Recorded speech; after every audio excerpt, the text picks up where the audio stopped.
டே 105 Sunday episode finals கிட்டத்தட்ட 3.5 மணி நேரம் நடந்ததுங்க.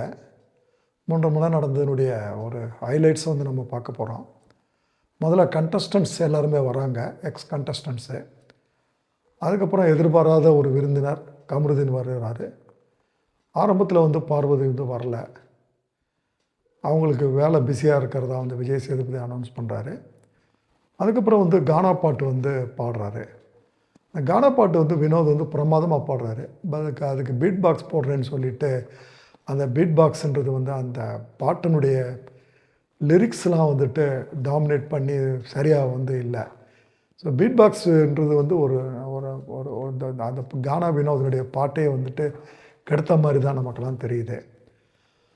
அதுக்கப்புறம் வந்து விஜய் சேதுபதி கேட்குறாரு, உலகமே வந்து வேடிக்கை பார்த்த ஒரு ஃபீலிங்கு அப்படின்றது உங்களுக்கு இருந்திருக்கும் இல்லையா, அது எல்லா கேமராவும் இருக்கிறப்போ அதை பற்றி சொல்லுங்கன்னு சொல்கிறப்போ கனி சொல்கிறது வந்து தெளிவாக சொல்லுவாங்க. சார், எங்களுக்கு அந்த மாதிரி ஒரு ஃபீலிங் வந்து எல்லோரும் நம்மளை பார்க்குறாங்கன்ற ஃபீலிங் எங்களுக்கு உள்ளே வரல. ஆனால் எங்களுக்கு அந்த மெமரிஸ் வந்து உள்ளே இருக்கக்கூடிய மெமரிஸ் தான் எங்களுக்கு வந்து ஞாபகம் வந்துகிட்ருக்குதுன்ற மாதிரி சொல்லுவாங்க. அதுக்கப்புறம் வந்து விமர்சனம், வெளியே மக்கள் வச்ச விமர்சனம் சரிதான் அப்படின்றது யார் யார் என்ன சொல்கிறீங்கன்னு சொல்லி விஜய் சேதுபதி கேட்குறப்போ ஆதரை சொல்கிறாங்க, இல்லை சார், நான் என் மேலே வந்து மக்கள் சொன்னது கரெக்டு தான்ன்றது நான் வெளியே போய் தான் பார்த்தேன். நான் முதல்ல மக்கள் என்னை புரிஞ்சுக்கலன்னு வந்து சொன்னாங்கன்னு நான் நினச்சேன். பட் அதுக்கப்புறம் தான் பார்த்தா நான் வந்து முதல்ல வந்து நான் கால் தூக்கி வினோதுக்கு காட்டினது ரொம்ப தப்பு. அது வந்து நான் பண்ணது வந்து மக்கள் செஞ்ச விமர்சனம் கரெக்டு தான்ற மாதிரி நான் ஃபீல் பண்ணுறேன்ற மாதிரி சொல்லுவாங்க. அதுக்கப்புறம் தர்பீஸ் வந்து எழுந்துச்சு வாழ்க்கையில் முதல் முறையாக அவர் வந்து உண்மையை வந்து ஒத்துக்கிறாரு. இந்த ஆபாச குறியீடுன்னு நான் சொன்னது தப்புன்னு புரிஞ்சுக்கிட்டேன் சார் அப்படின்ற மாதிரி வந்து சொல்லுவார். ஸோ அவரும் வெளியே பார்க்குறாரு அப்படின்ற விஷயங்கள் நமக்கு வந்து இன்னும் தெளிவாக வந்து தெரியப்படுத்துகிறார் அவர். அதுக்கப்புறம் வந்து சுபிக்ஷா பேசுகிறப்போ வந்து பிக் பாஸ் வந்து அதிகமாக பண்ணது வந்து பண்ணக்கூடாது அப்படின்ற மாதிரி மக்கள் சொன்னது சரிதான்றது வந்து நான் வந்து புரிஞ்சுக்கிட்டேன்ற மாதிரி சொல்கிறாங்க. அதுக்கப்புறம் விஜய் சேதுபதி வீட்டுக்குள்ளே போகிறாரு. வீட்டுக்குள்ளே போகிறப்போ வந்து அங்கே இருக்கக்கூடிய 4 பேர் எல்லாருக்கிட்டையும் வந்து கேட்குறாரு, என்ன மிஸ் பண்ணுறீங்கன்னு சொல்லி. எல்லாரையும் மிஸ் பண்ணுறோம், எல்லாத்தையும் மிஸ் பண்ணுறோன்னு 4 பேருமே ஒன்றா பதில் சொல்கிறாங்க. இந்த வீடு வந்து உங்களுக்கு என்ன பண்ணுச்சு அப்படின்னு கேட்குறப்போ வந்து திவ்யா வந்து சொல்கிறப்போ வந்து திவ்யா வந்து ரொம்ப ஆடியன்ஸ் வந்து அவங்களுக்கு வந்து பயங்கரமாக வந்து கிளாப்ஸ் தட்டுறாங்க. அதுக்கப்புறம் திவ்யா சொல்லுவாங்க, இந்த வீடை பொறுத்த வரைக்கும் வந்துட்டு எனக்குள்ளே இருக்கக்கூடிய உணர்வுகளை வந்து வெளியே கொண்டு வந்ததுன்ற மாதிரி வந்து சொல்லுவாங்க. அதற்கப்புறம் வந்துட்டு உங்களுக்கு சபரி வந்து கிட்ட வந்து கேட்பார்.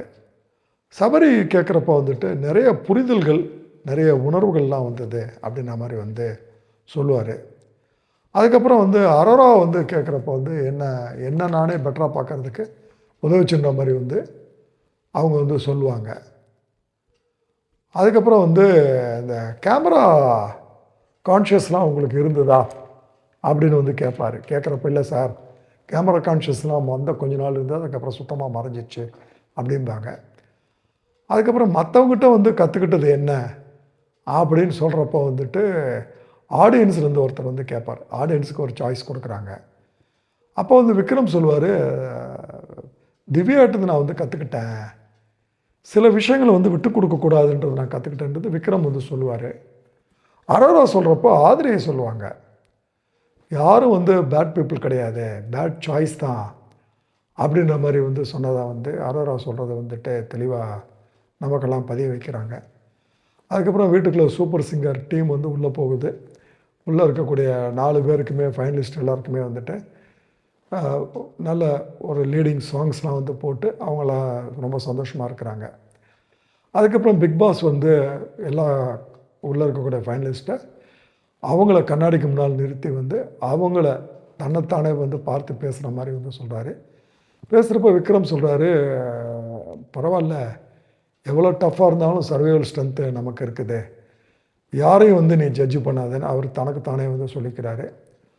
அரோரா வந்து கொஞ்சம் கூடுதலாகவே சொல்கிறாங்க. அரோரா வந்து கொஞ்சம் வாழ்க்கையில் அடிபட்ட ஆள் மாதிரி தெரியுது. பயப்படக்கூடாது, நீ வந்து தனியாக இல்லை, உனக்கு நீ உண்மையாக இரு, சந்தோஷமாக இரு, அழகு மட்டும் கிடையாது, மூளையும் வேணும், உன்னை நீ நம்பு, லாங் பீரியடு சர்வைவல் தான் பெட்டர் தான் வந்து ஷார்ட் பீரியடு அப்படின்ற மாதிரி தெளிவான விஷயங்களை வந்துட்டு அந்த வயசில் அந்த அவங்க வந்து சொல்கிறத வந்து தனக்கு தானே சொல்லிக்கிறது வந்துட்டு ரொம்ப பார்க்குறதுக்கும் கேட்குறதுக்கும் ரொம்ப நல்லா இருந்தது. அதுக்கப்புறம் திவ்யா சொல்கிறப்போ வந்துட்டு அந்த சாண்ட்ராவை பற்றி அந்த காயம் வந்து அவங்களுக்கு இன்னும் மனசுக்குள்ள ஆறல. சாண்ட்ரா உண்மையாக நம்பினது, அப்புறம் சாண்ட்ரா அவங்கள பற்றி தவறாக சொன்னதெல்லாம் வந்து அவங்க மனசுக்குள்ளே இருக்குது. அவங்க சொல்கிறப்ப சொல்கிறாங்க, பிடிக்காதவங்ககிட்ட இருந்து வந்து நான் கற்றுக்கிட்டது வந்து எப்படினாலும் இருக்கணுன்றது நான் கற்றுக்கிட்டேன். நல்ல ஒரு சிஸ்டர் உறவு வந்து கெட்டுடுச்சு, தனிமையாக வந்து நம்ம தூரமாக இருக்கிறது தான் நல்லதுன்றது நான் புரிஞ்சுக்கிட்டேன் அப்படின்ற மாதிரி வந்து சொல்லுவாங்க. பட்ட காயங்கள் அப்படின்ற மாதிரி வந்து நம்ம வந்து புரிஞ்சுக்கணும். அதுக்கப்புறம் சபரி சொல்கிறப்போ வந்து நான் எப்பயுமே பெர்ஃபெக்டாக நீ வந்து தன்னைத்தானே சொல்லிப்பார். நான் வந்து இருக்கிறது வந்துட்டு அப்படி இருக்கணும்னு கூட அவசியம் கிடையாது. இம்பர்ஃபெக்டாக இருக்கிறது கூட தப்பு கிடையாது. என்ன நடந்தாலும் பார்த்துக்கலாம், தப்பு பண்ணாலும் பண்ணிக்கலாம், அதை திருத்திக்கிறது தானே மனித வாழ்க்கை அப்படின்ற மாதிரி அவர் தன்னைத்தானே கண்ணாடியில் வந்து பார்த்து சொல்லிப்பார். அதுக்கப்புறம் விஜய் சேதுபதி வீட்டுக்குள்ளே போகிறப்போ வந்து நவரசங்களை வந்துட்டு சொல்லுங்கள் அப்படின்னு சொல்கிறப்போ வந்து முதல்ல ஆரம்பிக்கிறது வந்து உங்களுக்கு திவ்யா தான் ஆரம்பிப்பாங்க. திவ்யா வந்து நவரசங்கள் அது எனக்கு அந்த கோபம்ன்றது வந்து இந்த கார் டாஸ்கில் ரொம்ப அதிகமாக இருந்ததுங்க. அதே போல் அன்புன்றது லாஸ்ட் 1 வீக் எக்ஸ் கண்டஸ்டன்ஸ் வந்தப்போ அவங்கள பார்க்குறப்ப எனக்கு தோணுச்சு அப்படின்பாங்க. அதாவது சொல்கிறப்போ வந்து நான் வந்து வீரமாக இருக்காக்கா, வீரத்தை வந்து அவங்க வந்து டிடிஎஃப் டாஸ்கில் ப்ளே பண்ணதை சொல்லுவாங்க. சிரிப்புன்னு சொல்கிறப்போ தனக்குள்ளே இருக்கக்கூடிய ஒரு காமிக் சென்ஸை பற்றி அவங்க வந்து சொல்கிறது. காதல்ன்றது வந்து எனக்கு என் மேலே காதல் இருக்குது அப்படின்ற மாதிரி வந்து சொல்லிப்பாங்க.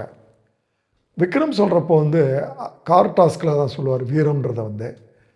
சோகம்ன்றது வந்து எவ்வளோ பெரிய சோகமாக இருந்தாலும் சோகத்தில் நான் வந்து சிரிச்சிருவேன், அதுதான் எனக்கு வந்து உச்சப்பட்ட சோகன்ற மாதிரி நவரசத்தில் ஒன்று சொல்லுவார். சந்தோஷம் சொல்கிறப்போ வீட்டுக்கு வெளியே போயிட்டு உள்ளே வந்த கனியும் சுபிக்ஷாவும் எனக்கு வந்து ப்ராங்க் பண்ணது வந்து எனக்கு பெரிய சந்தோஷமாக இருந்தது. நான் ஃபேக்குன்னு சொல்லிடுவாங்களோன்னு பயந்துக்கிட்டு இருந்தேன், அவங்க சொன்னது சந்தோஷம்னு சொல்லுவார். சபரி சொல்கிறப்போ உண்மையான ஒரு விஷயத்த சொல்லுவார். நான் வந்து காதல்னு சொல்கிறது எங்கள் அம்மா வந்து உள்ளே வந்ததை நான் வந்து சொல்கிறேன். அதே போல் வந்து அசிங்கம்ன்றது நான் நினைக்கிறது வந்துட்டு தலை டாஸ்கில் நான் வந்து பார்வதி காலை வந்து மிதித்தது வந்து இன்ற வரைக்கும் நான் அசிங்கம் நான் நினைக்கிறேன்ற மாதிரி ஒரு உண்மையான விஷயத்தை வந்து ஒத்துக்கிறாரு அவர். அதுக்கப்புறம் வீட்டை வந்து விஜய் சேதுபதி வந்து சுற்றி பார்க்குறாரு. சுற்றி பார்த்து அவங்களுக்கு ஒரு கிஃப்ட்டு கொடுக்குறாரு. 3 பேர், அந்த 4 பேருக்குமே கிஃப்ட் என்னென்னா, உள்ள பிக் பாஸில் உள்ள நடந்த இன்சூரன்ஸஸ் வந்து ஒரு 3D பிரிண்ட்டை எடுத்து ஒரு பாக்ஸுக்குள்ளே, கண்ணாடி பாக்ஸுக்குள்ளே வந்து வச்சு அதை வந்து அவங்களுக்கு கிஃப்டாக வந்து பரிசளிக்கிறாரு. அதுக்கப்புறம் வெளியே வந்து பிக் பாஸ் கொண்டாட்டத்தில் வழக்கமாக எவ்ரி இயர் வந்துட்டு பிக் பாஸ் முடிஞ்சதுக்கப்புறம் வரக்கூடிய ஒரு பிக் பாஸினுடைய ஒரு அவங்களே நையாண்டி பண்ணக்கூடிய ஒரு பாட்டு. யூஸ்வலாக அந்த பாட்டை முதல்ல சாண்டி பாடிக்கிட்டு இருந்தார். அதுக்கப்புறம் மணி லாஸ்ட்டு சீசனுடைய கண்டஸ்ட் வந்து பாடினார், டான்ஸ் ஆடினார், கொரியோகிராஃப் பண்ணார். இந்த தடவை வந்து கானா வினோத் வந்து அதை வந்து எடுத்துக்கிட்டு ரொம்ப நல்லா வந்து அதை பாடினார். கானா வினோதனுடைய டான்ஸும் ஃபியூ ஸ்டெப்ஸும் ரொம்ப பார்க்குறதுக்கு நல்லா இருந்தது.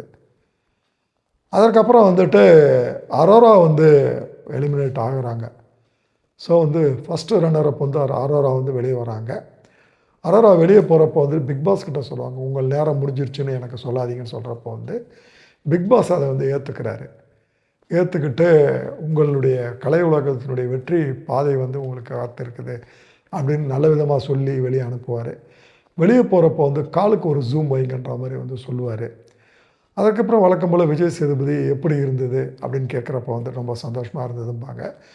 என்ன நீங்கள் வெளியே வருவீங்கன்னு எதிர்பார்த்தீங்களா அப்படின்னு கேட்குறப்போ வந்து இல்லை சார், நான் வந்து தேடா வருவேன்னு நினச்சேன் அப்படின்ற மாதிரி வந்து சொல்கிறாங்க.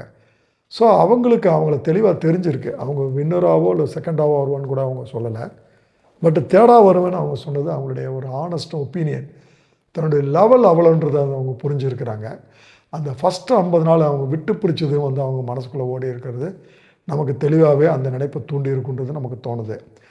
அதுக்கப்புறம் விஜய் சேதுபதி கேட்குறாங்க, நீங்கள் நடிக்கணுமா படிக்கணுமா குழப்பமாக இருக்குது அப்படின்னு கேட்குறப்போ வந்து நான் வந்து படிக்கணுங்க அப்படின்னு கேட்குறப்போ நீங்கள் என்ன படிச்சிருக்கீங்கன்னு கேட்குறப்போ வந்து பிஎஸ்சி பாட்டனி படிச்சிருக்கேன்ற மாதிரி வந்து சொல்லுவாங்க.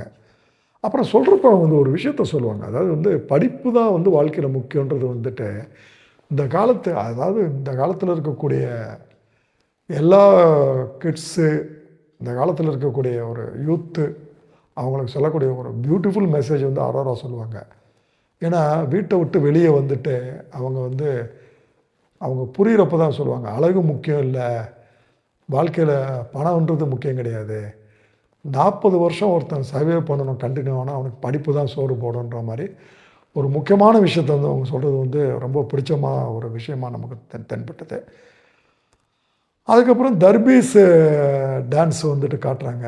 அது செட் ஆகலை, உற்று அப்படின்ற மாதிரி வந்து நமக்கு தோணுச்சு. அதுக்கப்புறம் வந்து ட்ராஃபி வீட்டுக்குள்ளே வருது. ட்ராஃபியை பார்த்து 3 பேர் வந்து பேசுகிறாங்க. அவங்க பேசிகிட்டு இருக்கப்போ வந்துட்டு ஃபைனலிஸ்ட் பேசிகிட்டு இருக்கிறப்போ வந்து அமித் தன் மகளோட வந்து பாட்டு பாடுறாரு. ஒரு நல்ல பாடகருங்க. அவர் வந்து சூப்பர் சிங்கருக்கு போக வேண்டிய ஆள் தப்பி தவறி பிக் பாஸ் வீட்டுக்குள்ளே வந்துட்டார் மாதிரி தான் நான் நினைக்கிறேன். சூப்பர் சிங்கருக்கு போயிருந்தாருன்னா கண்டிப்பாக வந்துட்டு அங்கே இதை விட நல்ல நேம் வாங்கியிருப்பார். அதுக்கப்புறம் விஜய் சேதுபதி வந்து கேள்வி நேரம் ஆரம்பிக்கிறாரு. கேள்வி நேரம் ஆரம்பிக்கிறப்போ வந்து கண்டஸ்டண்ட்டை பார்த்து நீங்கள் கேட்க வேண்டிய கேள்விகளை நீங்கள் என்கிட்ட கேளுங்க, நான் பதில் கொடுக்குறேன்றாரு. அப்போ பிரவீன் காந்தி வந்து ஒரு வேலிடான ஒரு பாயிண்ட் வந்து கேட்பார். நீங்கள் அனுப்பிச்ச நாமினேஷனை நீங்கள் அதிகமாக உங்களை பாதித்த நாமினேஷன் எது, எலிமினேஷன் எது அப்படின்ற மாதிரி ஒரு கேள்வி கேட்பார். பயங்கரமான கொஸ்டினுங்க அதுக்கு வந்து அவருக்கு விஜய் சேதுபதி சொன்ன பதில் அதை விட பயங்கரமான பதிலுங்க. நம்ம வந்து அதை பற்றி வந்து கவலைப்படக்கூடாதுங்க. ஒரு குழந்தை கீழே விழுந்துருச்சுன்னு சொல்லிட்டுனா குழந்தை வந்து அப்புறம் அதுக்கப்புறம் எந்திரிச்சு நடக்குதா அப்படின்றதான் நம்ம வந்து பார்க்குறோம். அது மாதிரி வந்து வெளியே போகிறவங்க அவங்க தான் அதை பற்றி யோசிக்கணும் போலியா, நான் கிடையாது. நான் யோசித்தேன்னா அவங்களுடைய காயங்களை நான் வந்து சுமக்கக்கூடாது இல்லையா அப்படின்ற மாதிரி வந்து பதிலை வந்து சொல்லுவார். அதுக்கப்புறம் தர்பீஸ் எந்திரிக்கிறப்போ வந்துட்டு ரொம்ப கிளியராக வந்து கேட்பார், இது என்ன கேட்குறன்றது தெரியுமா அப்படிம்பார். தர்பீஸ் கேட்குற கேள்வி வந்துட்டு ரொம்ப தெளிவான சென்ஸான ஆளுன்றது வந்து அவர் இது வரைக்கும் போட்டது அத்தனையும் நடிப்பா கோபாலன்ற மாதிரி வந்து தென்படுது. சார் உங்களுக்கு உண்டான எதிர்மறையான கருத்துக்களை பற்றி சொல்லுங்கள் அப்படின்னு வந்துட்டு கேட்பார். விஜய் சேதுபதி அதுக்கு பதில் சொல்கிறப்போ அது அவங்களுடைய வேலை, எனக்கு இதுதான் வேலை அப்படின்ற மாதிரி முடிச்சிடுவார். அதுக்கப்புறம் அமித் வந்து கேட்பார், நீங்கள் பிக் பாஸ் பார்ப்பீங்களான்னு கேட்குறப்போ வந்து கண்டிப்பாக பார்ப்பாங்க, ஆனால் வந்து 1 ஹவர் ஷோவோ லைவோ வந்து பார்க்குறதுக்கு டைம் இல்லாததுனால டவுன்லோடு வந்து பண்ணி வந்து பார்ப்பேன், ஹெவி ஷெடியூல் இருக்கிறதுனால அப்படின்றத வந்து ஒரு விஷயத்தை வந்து தெளிவுபடுத்துவார். அதுக்கப்புறம் சுபிக்ஷா கேட்குறப்போ வந்து ஒரு நல்ல அட்வைஸ் வந்து அவங்ககிட்ட இருந்து எதிர்பார்க்குற மாதிரி கேட்பாங்க. அதற்கு வந்து இது வரைக்கும் சொன்ன ஒரு பதிலே வந்து இதுதான் டாப் நாச்சுன்ற மாதிரி சொல்லுவார். நீங்கள் எந்த வேலை பார்க்க விரும்புகிறீங்களோ அதை தயவு செஞ்சு நல்லா புரிஞ்சுக்குங்க, புரிந்து கொள்ளுங்கள் சொல்லுவார். ரொம்ப முக்கியமான விஷயங்க. இதை வந்து புரிஞ்சுக்கிட்டால் வாழ்க்கையில் வந்து சக்ஸஸ் ஆகலாம். அதுக்கப்புறம் வந்து கமருதீன் எழுச்சி வந்து கேள்வி கேட்பார். என்ன கேள்வி கேட்பார்னா, பார்வதி பற்றி உங்களுடைய புரிதலை சொல்லுங்கன்னு கேட்பார். நல்ல அறிவுங்க, ஆனால் அதை சரியாக இன்வெஸ்ட்மெண்ட் பண்ணாங்கன்னா அவங்க எங்கேயோ போயிடுவாங்கன்ற மாதிரி வந்து தன்னுடைய எண்ண ஓட்டத்தை வந்து விஜய் சேதுபதி வந்து கிளியராக வந்து பதிவு பண்ணுவார். அதுக்கப்புறம் அரோரா சொல்கிறப்ப என்ன சொல்லுவாங்கன்னா, பிக் பாஸ்லேருந்து நீங்கள் எடுத்துக்கிட்ட விஷயத்தை பற்றி சொல்லுங்கள் அப்படிம்பாங்க. திருப்பியும் அரோரா வந்துட்டு ரொம்ப நமக்கு பிடிச்ச விஷயமே அரோரா பாயிண்ட்டாக வந்து பிடிச்சி பேசிக்கிட்டு இருக்கிறது தான். அதுதான் அவங்கள ஃபஸ்ட்டு ரன்னரப் வரைக்கும் எடுத்துகிட்டு வர வச்சுதுங்க. ஸோ பிக் பாஸ்லேருந்து நீங்கள் எடுத்துக்கிட்ட விஷயம்னு சொல்கிறப்போ வந்து தெளிவாக வந்து அவர் வந்து சொல்லுவார், மனம் மாற்றம் தாங்க, சுற்றி வந்து மனித மனங்கள் வந்து பக்காவாக வந்து ட்ராமா போனால் அது எப்படி மாறுன்றது வந்து நான் எடுத்துக்கிட்ட விஷயம், புரிஞ்சுக்கிட்ட விஷயன்ற மாதிரி விஜய் சேதுபதி சொல்லுவார். அப்புறம் விஜய் சொல்கிறப்போ வந்து கண்டஸ்டன்ஸை பற்றி நீங்கள் சொல்லுங்கன்னு சொல்கிறப்போ வந்துட்டு கண்டஸ்டன்ஸுங்க பண்ணுறது எல்லாத்தையுமே வந்து நெகட்டிவிட்டிலாம் நான் எடுத்துக்க மாட்டேன், பர்சனலாக எடுத்துக்க மாட்டேன், ரொம்ப அந்த மேட்ருக்குள்ளே நான் உள்ளே போக மாட்டேன், அது அவங்களுடைய விஷயங்கள் இருந்து வந்து நான் வந்து ஒதுங்கி நின்று கேமாக தான் பார்ப்பேன், ஒரு ஷோவாக தான் பார்ப்பேன்ற மாதிரி தெளிவுபடுத்துவார். அதற்கப்புறம் வந்து பிரஜின் வந்துட்டு ஒரு வார்த்தையை சொல்லுவார், நீங்கள் வளர்ந்த பிறகு வந்துட்டு என்கிட்ட பழகிறதுன்னு வந்து அது எப்படி இருக்குது, உங்களுக்கு எப்படி இருக்குதுன்னு கேட்குறப்போ வந்து அங்கேயும் வந்து விஜய் சேதுபதி ஒரு தெளிவான பதில் சொல்லுவார். இந்த வளர்ச்சி தாழ்ச்சி அப்படிலாம் கிடையாதுங்க, ஒன்றா இருக்கிறவங்க ஒரே மாதிரி இருக்க மாட்டாங்க, மாறுறது கூட வாய்ப்பு இருக்குது. இப்போ இடம் மாறினா இப்போ நான் உங்கள் இடத்துலையும் நீங்கள் என் இடத்துல இருந்தால் என்ன ஆகும்னு யோசிச்சு பாருங்கள் அப்படின்னு சொல்லிவிட்டு, இப்போ நீங்கள் எனக்கு பதில் சொல்லுங்கள், நான் எப்படி இருக்கிறேன் அப்படின்ற வந்துட்டு எனக்கு ஒரு அட்வைஸ் சொல்லுங்கள் அப்படின்னு கேட்குறப்போ வந்து பிரிஜின் வந்து தெளிவாக சொல்லுவார், நீ இப்படியே இருப்பா அப்படின்னு சொல்லி உட்காந்துருவார். அதுக்கப்புறம் அப்சரா கேட்குறப்போ வந்து அம்மாவை பற்றி நீங்கள் என்ன நினைக்கிறீங்க அப்படின்னு கேட்குறப்போ வந்து தெய்வம்ன்ற உணர்வு வந்து இருக்குதுன்னா அது அம்மா தான்ற மாதிரி பதிவு பண்ணுவார். அதுக்கப்புறம் வந்து பிரிஜின் அண்ட் சாண்ட்ரா வந்து ஒரு பியூட்டிஃபுல் டான்ஸ் வந்து போடுவாங்க. பட்டு கிட்டத்தட்ட ஒரு 12 வருஷங்களுக்கு அப்புறம் வந்து டான்ஸ் ஆடுறது, உடம்பு இளைக்கிறது என்ன தான் முயற்சி பண்ணுறாலும், இன்றைக்கி இருக்கக்கூடிய போட்டியான உலகத்தில் வந்து புது புது ஆட்கள், ஈவன் வந்து அந்த காலத்தில் பார்த்திங்கன்னா டிஎம்எஸ் தான் பாடுவாருங்க, சீர்காழி கோவிந்தராஜன் பாடுவாங்க. ஆனால் இப்போ பார்த்திங்கன்னா ஒரு ஒரு பாட்டுக்கும் டெய்லி ஒரு படத்துக்கு பாட்டு கிடையாதுங்க, ஒரு பாட்டுக்கு ஒரு பாடகர். அது மாதிரி வந்து எக்கச்சக்கமான போட்டிகள் நிறைந்த உலகில் போட்டிகள் வந்து இன்னும் கடினம்ன்றது வந்து நமக்கு புரியுது. பட் டான்ஸ் என்ன தான் நல்லா இருந்தாலும் அவர்கள் போக வேண்டிய தூரமும் இருக்குன்றது நமக்கு வந்து புரிய வைக்கிறாங்க. பட் டான்ஸ் ரொம்ப பிரமாதமானாங்க. கிட்டத்தட்ட வந்துட்டு ஃபீல்டை விட்டு வெளியே போயிட்டு அதுக்கப்புறம் வந்துட்டு அதுக்கு தன்னை வந்து கான்ஸ்டண்ட்டாக அட்டாச் பண்ணுறது தானே ஒரு survival of the fittest. Survival of the ஃபிட்டஸ்ட்டுக்கு வந்துட்டு ஒரு ஆப்டான ஒரு கப்பல் யாருன்னா பிரிஜின் அண்ட் சாண்ட்ரா தான். அதுக்கப்புறம் விவாதம் மேடை நடக்குது. மஞ்சரி, தீபக், அப்புறம் பழைய கண்டஸ்டன்ட், பழைய வின்னர் வந்து ராஜு, முத்துக்குமரன் வின்னர், இவங்களாம் வராங்க. வரப்போ வந்து ரொம்ப நல்லா பியூட்டிஃபுல்லாக மஞ்சரி குறிப்பாக வந்து நல்லா பேசுனாங்க. நல்லவர்களாக இருக்க வேண்டுமா அல்லது நல்லா விளையாடுபவர்களாக இருக்க வேண்டுமா அப்படின்ற மாதிரி ஒரு டாபிக் வந்து வருது. அந்த டாபிக் வந்து மாக்காப்பா வந்துட்டு அதை நடுநிலை வகித்து வந்து எடுத்துகிட்டு போகிறாரு. அதில் முடிவு வந்து எட்டப்படலை. 2 பக்கமும் இருக்கணுன்ற மாதிரி தான் நம்ம புரிஞ்சிக்க வேண்டியது இருக்கிறது. அதுக்கப்புறம் யாரும் எதிர்பார்க்காத ஒரு திருப்பம் நடக்குது. பார்வதி வராங்க. எப்படின்னு கேட்குறப்போ வந்து பார்வதி வந்து நான் ரோலர் கோஸ்டர் அனுபவம் எனக்கு அதிகமாக இருக்குது அப்படின்றாங்க. கோபம் வந்து எனக்கு ரொம்ப அதிகமாக ஆச்சுங்க, உள்ளே நான் காதலும் பண்ணினேன், சண்டையெல்லாம் போட்டேன் அப்படின்னு சொல்லிட்டு சாண்ட்ரா கிட்ட வந்து சாரி வந்து கேட்பாங்க. சாண்ட்ரா கிட்ட சாரி கேட்குறப்போ வந்துட்டு சாண்ட்ரா வந்து அங்கே ஏஞ்சி வந்து ஸ்டேஜில் வந்து கட்டி பிடிப்பாங்க.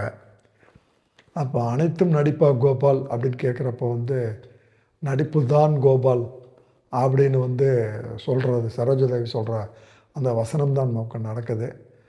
ஒரு மார்க்கெட்டிங், ஒரு டிஆர்பி, ஒரு ஷோ, அந்த ஷோவில் வந்துட்டு யாரை எப்படி கூட்டிகிட்டு வந்தால் எந்த அளவுக்கு வந்துட்டு டிஆர்பி போகும், கோடிகளில் புரளக்கூடிய பிஸ்னஸ்ஸு. ஸோ தெளிவாக விஜய் டிவி தெளிவாக இருக்கிறாங்க அப்படின்றது நம்ம வந்து தெளிவாக புரிஞ்சுக்கலாம். வெளியே போயிட்டு வந்தாலும் அந்த பார்வதி கிட்ட இருக்கக்கூடிய பேச்சு வந்து இன்னும் குறையல.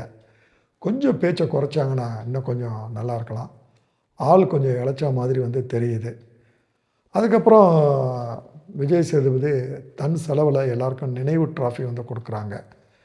அதுக்கப்புறம் ஒரு ஓவியரை கூப்பிட்டுட்டு வந்துட்டு அந்த செகண்ட் ரன்னர் யாருன்றதை வந்துட்டு ஒரு ஓவியமாக வரைஞ்சி காட்ட சொல்கிறாங்க. அந்த ஓவியத்தில் விக்ரம் வருது. ஸோ விக்ரம் வந்து 3வது இடத்த வந்து பிரிக்கிறாரு. அதற்கப்புறம் வந்துட்டு சபரியும் திவ்யாவும் இருக்கிறாங்க. திவ்யா வின்னர் ஆகிறாங்க.